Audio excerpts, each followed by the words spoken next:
Bonjour à tous et bienvenue sur ma chaîne. On se retrouve pour un sixième tuto Python pour débutants et on va aborder aujourd'hui les listes et tuples.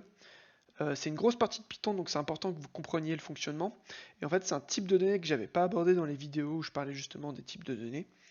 Alors je sais pas si vous vous rappelez, on avait parlé des strings, des integers, on avait parlé des booleans et des floats. Et aujourd'hui on va rajouter à ça les listes et les tuples. Donc une liste en Python. Comment on la définit? Comme d'habitude, on vient créer notre variable. Ici, on va créer une variable chien. Et pour que ça soit une liste, on utilise ce qu'on appelle donc les... Alors, je sais plus le mot en français, mais c'est les parenthèses... On va appeler ça les parenthèses rectangulaires. Voilà, je pense que vous comprenez. En anglais, les brackets. Et donc là, on a défini une liste qui est vide. Mais une liste, ça reste une liste. Et donc, elle s'appelle chien. Et donc, chien représentera une collection d'un certain type de données. On pourrait y mettre le même type de données ou un mélange. Il n'y a pas de règle en Python par rapport à ça, donc c'est à savoir parce que dans d'autres langages, à l'inverse, c'est très strict, alors qu'en Python, on est assez libre. Voilà. Donc par exemple, ici, je veux une liste de races de chiens. Donc je vais y ajouter des éléments. Pour commencer, des éléments de type string. Donc je vais y mettre bulldog par exemple. Voilà. Je vais séparer mes éléments par des virgules. Et je vais y rajouter un deuxième élément qui sera border collie. Voilà. Et un troisième élément qui sera celui, cette fois-ci, pas de type string, mais de type integer. Je vais mettre un 3. Donc là, on a trois éléments au sein de notre liste. Si je print la valeur de cette liste chien, bah, je vais tout simplement récupérer exactement ce qu'il y a ici. Et voir, voilà. On a toujours nos crochets, et c'est la même chose qu'ici. Voilà. Donc tout ce qui est séparé par une virgule représente un item au sein d'une liste. Donc le bulldog est un item, le border collie en est un autre, et le 3 aussi. Et si on va avoir accès en particulier à un item en particulier dans la liste, on va devoir faire quelque chose de différent. Donc là, juste avant, on a print la liste entière, et là, imaginons qu'on voudrait juste print l'item border collie par exemple. Et bah, ce qu'on va faire, c'est qu'on va utiliser les parenthèses rectangulaires. Donc on va venir récupérer notre liste chien ici, et juste en fait directement à la suite, hop, on vient rouvrir des parenthèses rectangulaires, et à l'intérieur des parenthèses, on va y ajouter une valeur connue sous le nom d'index, qui correspond donc à l'index de l'item que l'on cherche.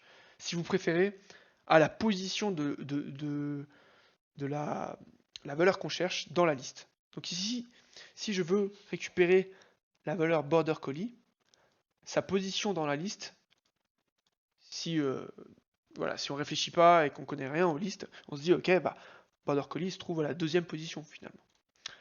Alors, il y a un petit détail à noter en Python. Donc lorsqu'on crée une liste, tout ce qui est à l'intérieur est automatiquement assigné à un index. Donc dans notre liste, en fait, on va commencer à l'index 0. Donc en fait, finalement, cette position, qui est pour tout le monde, logiquement, la position 1, est en fait, pour les ordinateurs, la position 0. Et pour Python, en fait, la position 0. Donc l'index 0, finalement. Donc Bulldog se trouve à la position 0. Border Collie à la position 1 et 3 à la position 3. Donc retenez bien qu'en fait position équivaut à index et globalement quand vous entendez index c'est une position dans une liste. Donc si je veux voilà, récupérer Border Collie, bah, comme on l'a vu avant, c'est à l'index non pas 2 mais 1. Si je mets ici l'index qui m'intéresse, la position qui m'intéresse, je mets 1.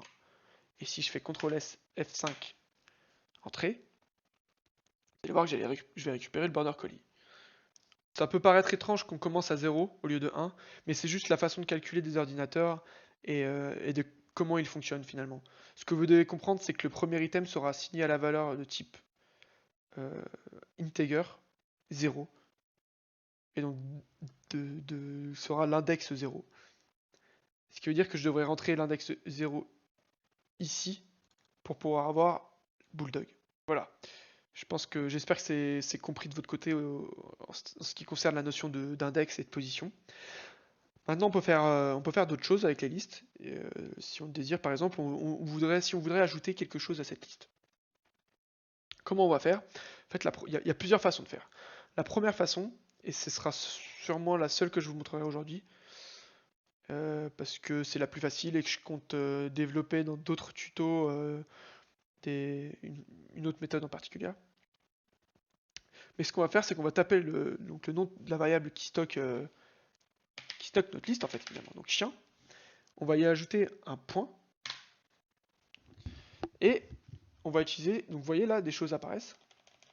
Ces choses-là, c'est mon éditeur qui les fait apparaître. Si vous faites ça sur un bloc-notes, vous n'allez pas avoir tout ça, mais ça vous permet de savoir que c'est possible de le faire via l'éditeur.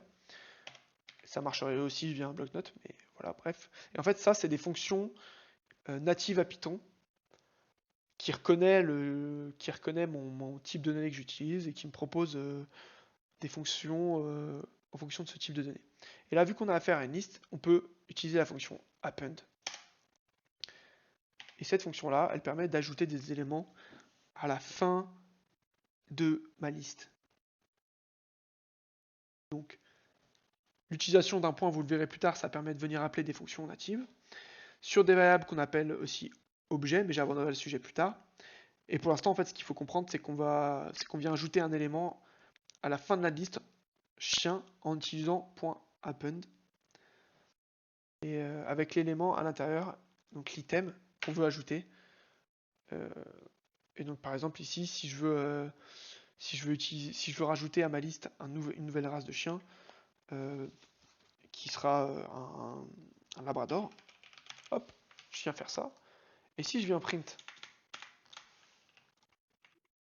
après avoir append et avant avoir append, vous allez voir que ça va bien fonctionner. Vous voyez, on a bien rajouté à la fin de ma liste un nouvel élément, un nouvel item, l'item labrador. Donc il y a d'autres façons de faire. On peut par exemple utiliser l'opérateur slice aussi. Et comme je l'ai dit avant, c'est quelque chose que je développerai dans un tutoriel plus avancé. Maintenant, imaginons qu'on voudrait remplacer l'item du milieu, donc border collie, par un autre élément. Donc ce qu'on va venir faire, c'est taper la variable qui contient notre liste, donc à savoir chien, y ajouter donc les parenthèses carrées. Donc là, je vais faire chien, je rajoute mes parenthèses carrées, et je viens rentrer l'item, je vais rentrer l'index, donc la position de l'item qui m'intéresse. Donc là, je veux remplacer border collie. Donc son index, on se souvient, c'était pas 2, mais 1. Et je viens lui attribuer une nouvelle valeur avec le égal, tout simplement. Et je viens lui dire, bah là, je veux plus un labrador, je veux un golden. Hop. Donc là, on supprime parce que je veux plus à peine. Et si je print chien avant et après, vous allez voir ce qui se passe, les amis. Vous allez voir que j'ai bien changé la valeur de border collie. Voilà. Border collie est devenu un golden. C'est de la magie. Donc les listes sont vraiment énormément utilisées en Python, mais aussi dans d'autres langages, hein, pour pouvoir stocker en fait un grand nombre d'informations. Ici, on a affaire à une liste très courte, hein, on a 4 éléments dans ma liste, mais on peut avoir affaire à un nombre important d'informations, on peut avoir affaire à des listes qu'on appelle multidimensionnelles, donc à plusieurs dimensions, et ça j'en parlerai dans d'autres tutos aussi. Autre chose, avant de terminer le sujet sur les listes, il y a un autre type de données qu'on appelle tuple, et en fait c'est un type de données qui ressemble énormément aux listes, puisqu'en fait il va presque avoir les mêmes attributs, il fonctionne de la même façon. Sauf que une fois qu'on a créé un tuple, on peut pas, il est impossible de venir modifier les données une fois créées. Voilà ce qui différencie d'une liste. Et on définit un tuple de la façon suivante. On utilise pour les coordonnées, pour les couleurs par exemple, ou pour les formes géométriques. Donc si je viens définir une valeur coordonnée